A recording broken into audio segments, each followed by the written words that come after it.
Kawartha Conservation's flood forecasting and warning network consists of 7 different precipitation gauges that are distributed over our jurisdiction. So we have one in the north at Indian Point. It's an all-weather precipitation gauge. We have another all-weather precipitation gauge at Port Perry, so that's about 80 kilometers south of Indian Point. And we have one at the municipal office at Trent Lakes. And those help us monitor precipitation year-round. We also have an additional 4 other summer rain gauges, so they help us monitor in other locations. All of those combined help us to determine how fast rain is coming throughout our jurisdiction, where it's coming, and how much it's impacting those areas.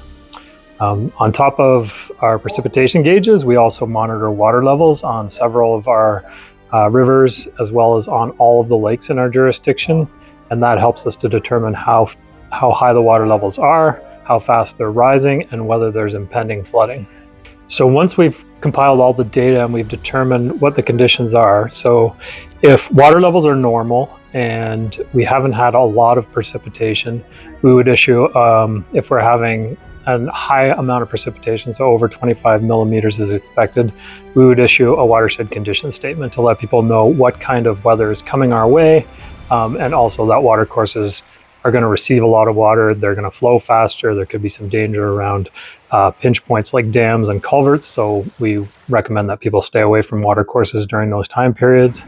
If we're in a flood watch situation, that would mean that water levels have already been elevated in our water courses and on our lakes, and we've already had a significant amount of precipitation, so we're expecting more precipitation and we could be moving into a flood situation. And then if we're issuing a flood warning, that would be, we already are experiencing some flooding in some areas and more precipitation is on the way, and water courses and water levels are already very high and past their critical levels. During any kind of event, whether it's watershed conditions, flood watch, or flood warning, we're always monitoring the conditions in our jurisdiction. So we're always looking at water levels to determine whether they're increasing or decreasing. We're also monitoring precipitation to see if we're getting more precipitation or if the rates are slowing down.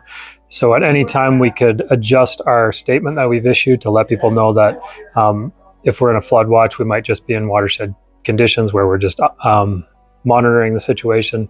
Or if things get worse and they're increasing, we could move from a flood watch to a flood warning.